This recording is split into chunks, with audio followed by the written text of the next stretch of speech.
6. Letter F. Individuals or groups creating, perpetrating, or spreading false information regarding the COVID-19 crisis on social media and other platforms, such information having no valid or beneficial effect on the population and are clearly geared to promote chaos, panic, anarchy, fear, or confusion, and those participating in cyber incidents that make use or take advantage of the current crisis situation to prey on the public through scams, phishing, fraudulent emails, or other similar acts. So, Mystica, may batas po na po pwedeng gamitin para parusahan ka. Just like I have made also yung video ko po by the time that I was giving my apology statement in terms of kung ano po yung naibigay ko po noon na pagmumura sa ating presidente. So, buong loob ko po na sinabi doon kung ano po yung reason ko, kung bakit po ako nakapagmura, kung bakit po ako nakapagbigay po ng aking frustration. And of course, dahil po sa bugso ng damdamin ko, yun po ang dahilan kung bakit ako nakapagmura at that time because of the fact na I found out that I wasn't given a privilege para at least magkaroon po ng katulad po namin na taxpayers and at the same time katulad po namin na kahit pa paano naman po nakikita nyo naman na we are just making money every time po na meron kaming schedule or meron kaming shooting. So bilang ako rin po yung isang mamamayan who feels that I do have my right in order to express also my real emotions in terms of kung ano po yung kalagayan namin. And that was the reason why I was able to express my sentiment. But that doesn't mean po that I was given the right para murahin po si Presidente and also para at least magkaroon po ng kung ano po yung mga statements na nabitawan ko. Inaamin ko naman po na iyon ay talagang sobrang pagkakamali ko po.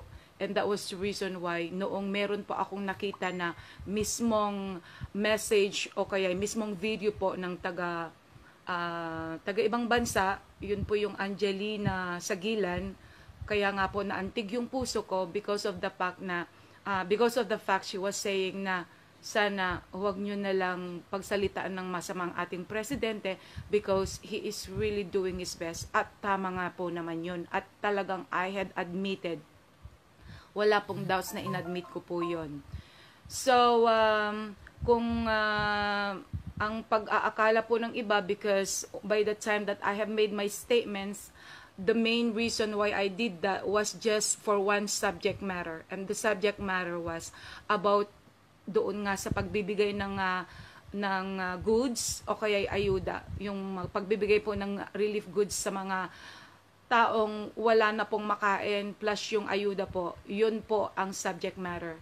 And unfortunately, because of the fact na dahil nga po sa minanipulate na po ng media, minanipulate na po ng mga vloggers, na ako lang po ay talagang nandoon para mag-create po ng chaos, katulad po yung sinabi po ni spokesperson na Roque na chaos, and then of course yan spokesperson Harry Roque, yung sinabi mo po para mag-create po ng chaos. Wala po akong intention na mag-create po ng chaos because I do not have the power just like ex-Senator Trillanes po na pwedeng gumawa po ng isang pagtitipon-tipon o kaya go out there in order to wage war against the president or against the government.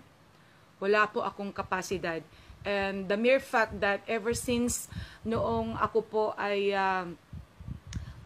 talagang nag-sorry po for the first time noon in terms of kung ano rin po yung mga nakikita ko po kasi because of course the mere fact that I was being manipulated by all those videos, by the media and everything also regarding the president, that he wasn't really doing anything that I could see na talagang makakaantig po sa puso ko, until such time na nakita ko na po na meron naman pala pong nagagawa ang ating presidente na magaganda. And that was also the reason why right that moment I didn't have any second thought na para po siya ay suportahan ko. And the mere fact also that I have made my statements asking for an apology, so buong-buo po yung loob ko nun. And since then, as you can review all my posts on my YouTube channels, nandun po lahat yung mga YouTube channels ko po, at lahat po ay nandoon na pagsusuporta ko po sa president natin.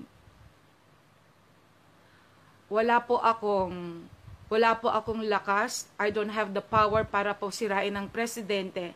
Lalong-lalo na po kung alam ko na ang kanyang mga adhikain ay para po sa kanyang mga kababayan at para po sa aming mga Pilipino. So, bilang anak, kaya nga po ako nakapagsalita, kaya nga po ako nakapagbigay po ng aking sentiments, is just the fact na talagang ako po that time ay talagang biglang nalumo, o kaya bigla po akong nagiging sad, bigla po akong nalungkot, the fact na alam po natin kung ano po yung crisis na hinaharap po natin. And then of course I was just giving out my sentiments at the time na sa isang katulad ko, kung sakali man po na hindi po mabigyan ng tulong ng gobyerno. And then of course kung ano po yung lumabas po sa puso ko, sa bibig ko, that was because of the fact na ang feeling ko at that time ay hindi po ako nabigyan ng patas na treatment in terms of yung pag-receive po ng ating support pagdating po sa financial at pagdating po sa mga kinakailangan, lalong-lalo na po sa mga panghabang buhay, o kaya habang meron po tayong pandemic, ibig sabihin long term in terms of kung hanggang kailan po matatapos itong crisis na to. At handa naman po ako na kung sakali man po kinakailangan po na pumunta po ako sa harapan mismo ni Pangulo, handa po ako na humingi po at lumuhod po sa kanya, humingi po ako ng tawad ulit. Kung iyon po ang kinakailangan ko pong gawin, mas nanaisin ko po na pagbabayaran ko po kung ano po yung parusang ibibigay po nila sa akin. Kasi I am sure na ang batas is batas, and I am sure po na lahat yung mga tumutulig sa Pangulong Duterte ay kailangan po mabigyan po ng parusa, mabigyan po ng disiplina.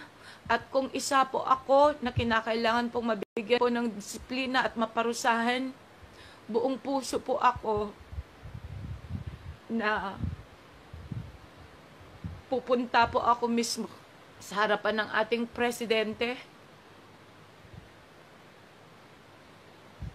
Hihingi po ako sa kanya ng sorry. Luluhod po ako sa kanya bilang ama. Kasi from the start po, talagang I have already considered him as the greatest president ever. At pag nakita nyo po yung mga videos ko doon, ever since, buong suporta ko po sa kanya, wala nga lang pong nakikinig. Wala nga lang pong bumabasa. At kung sino po yung mga nakabasa o sino po yung mga nakarinig, wala pong gustong magbigay po ng kahit papano, at least a little compliment, na kahit papano yung isang tao na minsan ay talagang nakapagsalita po na against sa kanya, pero at the end, humingi po ng tawad sa kanya. Makikita nyo po lahat ang suporta ko sa kanya doon. At yun po ang pwede kong ipagmalaki.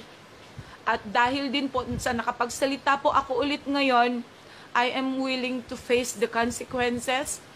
Willing po akong magpakulong. Willing po akong lumuhod sa harapan ng ating presidente. At willing po akong sumuporta habang buhay hanggat siya po yung nakaupo dyan sa atin.